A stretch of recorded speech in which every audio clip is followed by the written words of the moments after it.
ವೀಕ್ಷಕರೆಲ್ಲರಿಗೂ ನಮ್ಮ ವಾಹಿನಿಯ ದೈನಿಕ ರಾಶಿ ಫಲ ವಿಶೇಷ ಕಾರ್ಯಕ್ರಮಕ್ಕೆ ಸ್ವಾಗತ.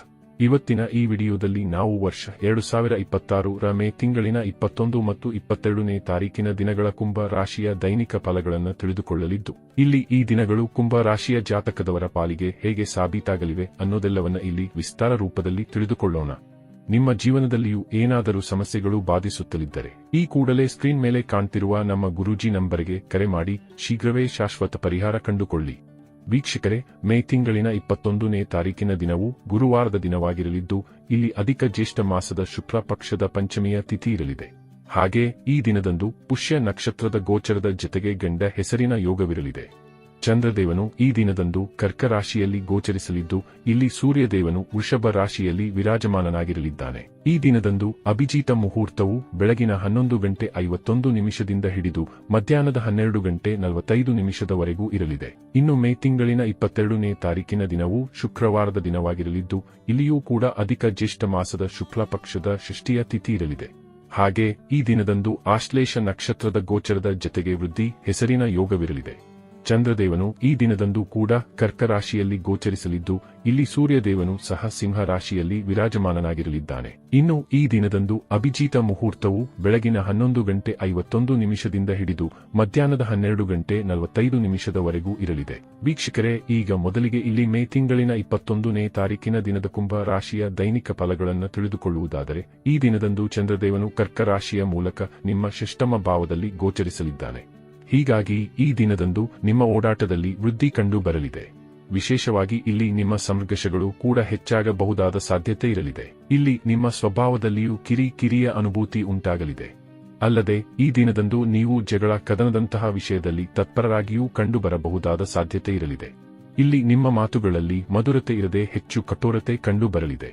ಹೀಗಾಗಿ ಇಲ್ಲಿ ನಿಮ್ಮ ಸಂಬಂಧಗಳು ಕೂಡ ನಿಮ್ಮ ಮಾತುಗಳಿಂದಾಗಿ ಬೇಸರಕ್ಕೆ ಈಡಾಗಬಹುದಾಗಿದೆ. ಇಲ್ಲಿ ನೀವು ನಿಮ್ಮ ಬೆಲೆ ಬಾಳುವ ವಸ್ತುಗಳ ಕುರಿತಾಗಿಯೂ ಒಂದಿಷ್ಟು ಬೇಜವಾಬ್ದಾರಿತನವನ್ನು ಹೊಂದಿರುವಂತೆ ಕಂಡು ಬರಲಿದ್ದೀರಿ.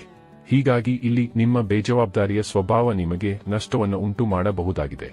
ಜತೆಗೆ ಇಲ್ಲಿ ನೀವು ಸಾಕಷ್ಟು ಆಲಸ್ಯವನ್ನು ಸಹ ಹೊಂದಿರಬಹುದಾಗಿದ್ದು, ಕೆಲಸ ಕಾರ್ಯಗಳಲ್ಲಿ ಹಿನ್ನಡೆಯೂ ಉಂಟಾಗಬಹುದಾಗಿದೆ. ಇಲ್ಲಿ ಷಷ್ಠಮ ಭಾವದ ಚಂದ್ರದೇವನು ಇಲ್ಲಿ ನಿಮಗೆ ಮತ್ತು ನಿಮ್ಮವರ ಆರೋಗ್ಯದಲ್ಲಿ ವ್ಯತ್ಯಯ ಉಂಟು ಮಾಡಲಿದ್ದು, ಹೀಗಾಗಿ ಅಗತ್ಯ ಜಾಗ್ರತೆ ಹೊಂದಿರುವಿರಾದರೆ ಖಂಡಿತ ಸಮಸ್ಯೆಗಳು ಬಂದಷ್ಟೇ ವೇಗದಲ್ಲಿ ಶಮನಗೊಳ್ಳಲಿವೆ. ಇಲ್ಲಿ ಹಣಕಾಸಿನ ಲೇವಾದೇವಿಯೂ ಮಾಡದಿರುವುದು ಕೂಡ ಉತ್ತಮವಾಗಿರಲಿದೆ.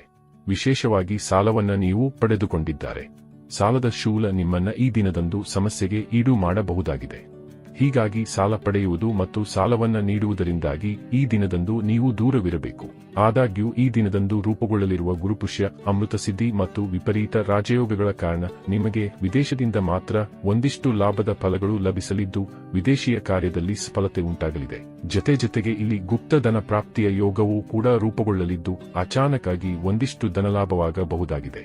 ಆದರೆ ಉಳಿದಂತೆ ಸಮಯ ಕೊಂಚ ಮಿಶ್ರ ಫಲಗಳಿಂದ ಕೂಡಿರಲಿದೆ. ಇನ್ನು ಇದರ ನಂತರದಲ್ಲಿ ಮೇ ತಿಂಗಳಿನ 22ನೇ ತಾರೀಕಿನ ದಿನದ ಕುಂಭ ರಾಶಿಯ ದೈನಿಕ ಫಲಗಳ ಕುರಿತಾಗಿ ತಿಳಿದುಕೊಳ್ಳುವುದಾದರೆ, ಈ ದಿನದಂದು ಕೂಡ ಚಂದ್ರದೇವನು ಕರ್ಕ ರಾಶಿಯ ಮೂಲಕ ನಿಮ್ಮ ಷಷ್ಠಮ ಭಾವದಲ್ಲಿ ಗೋಚರಿಸಲಿದ್ದಾನೆ. ಹೀಗಾಗಿ ಈ ದಿನದಂದು ಕೂಡ ನೀವು ಅನೇಕ ವಿಷಯಗಳಿಗಾಗಿ ಸಾಕಷ್ಟು ಎಚ್ಚರಿಕೆಯನ್ನು ಹೊಂದಿರಬೇಕು. ವಿಶೇಷವಾಗಿ ಈ ದಿನದಂದು ಕೂಡ ನೀವು ಹೂಡಿಕೆ ಮತ್ತು ಪರಿವರ್ತನೆಯನ್ನ ದೂರವಿರಬೇಕು. ಜತೆಗೆ ಈ ದಿನದಂದು ಕೂಡ ನೀವು ನಿಮ್ಮ ಕ್ರೋಧದ ಮೇಲೆ ನಿಯಂತ್ರಣವನ್ನು ಹೊಂದಿರಬೇಕು. ಇಲ್ಲಿ ಜಗಳ ಕದನದಂತಹ ಸ್ಥಿತಿಯಿಂದಲೂ ನೀವು ದೂರವನ್ನ ಕಾಯ್ದುಕೊಳ್ಳಬೇಕು. ವಿಶೇಷವಾಗಿ ಎಲ್ಲಿಯೇ ವಾಗ್ವಾದಗಳು ನೆರವೇರುತ್ತವೆ ಎಂದಾದರೆ ಆ ಸ್ಥಿತಿಯಿಂದ ಹೊರಬರಲು ಪ್ರಯತ್ನಿಸಬೇಕು. ಇದರಿಂದಾಗಿ ಈ ದಿನವನ್ನ ನೀವು ಉತ್ತಮವಾಗಿ ವ್ಯತೀತ ಮಾಡಲು ಸಾಧ್ಯವಾಗಲಿದೆ. ಈ ವಿಶೇಷ ದಿನದಂದು ನೀವು ಏನೇ ಪ್ರಮುಖ ನಿರ್ಣಯಗಳನ್ನು ಕೈಗೊಳ್ಳುವುದಿದ್ದರೂ ಮಾತೃವಿನ ಸಲಹೆ ಪಡೆದುಕೊಂಡು ಮುನ್ನಡೆಯಬೇಕು, ಅಥವಾ ಮನೆಯ ಸ್ತ್ರೀಯರ ಸಲಹೆಗಳನ್ನ ಪಡೆದುಕೊಳ್ಳಬೇಕು. ಇದರಿಂದಾಗಿ ಇಲ್ಲಿ ನಿಮ್ಮ ನಿರ್ಣಯಗಳು ಲಾಭದಾಯಕವಾಗಿ ಸಿದ್ಧಗೊಳ್ಳಬಹುದಾಗಿವೆ. ಇನ್ನು ಈ ದಿನದಂದು ನೀವು ಸ್ಟಾಕ್ ಮಾರ್ಕೆಟ್, ಕಮೋಡಿಟಿ ಸೆಕ್ಟರ್ನಿಂದಲೂ ದೂರವನ್ನ ಕಾಯ್ದುಕೊಳ್ಳುವುದು ಉತ್ತಮವಾಗಿರಲಿದೆ. ಆದಾಗ್ಯೂ ಇಲ್ಲಿ ನಿಮಗೆ ಹಳೆಯ ಹೂಡಿಕೆಗಳಿಂದಾಗಿ ಲಾಭದ ಪ್ರಾಪ್ತಿಯೂ ಕೂಡ ಉಂಟಾಗಬಹುದಾಗಿದೆ.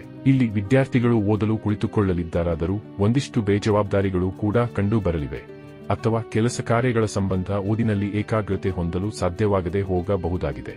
ಅಲ್ಲದೆ ಇಲ್ಲಿ ನಿಮ್ಮ ಸ್ವಭಾವದಲ್ಲಿ ಒಮ್ಮಿಂದೊಮ್ಮೆಲೆ ಏರಿಳಿತದ ಸ್ಥಿತಿಗಳು ಕೂಡ ಕಂಡು ಬರಲಿವೆ.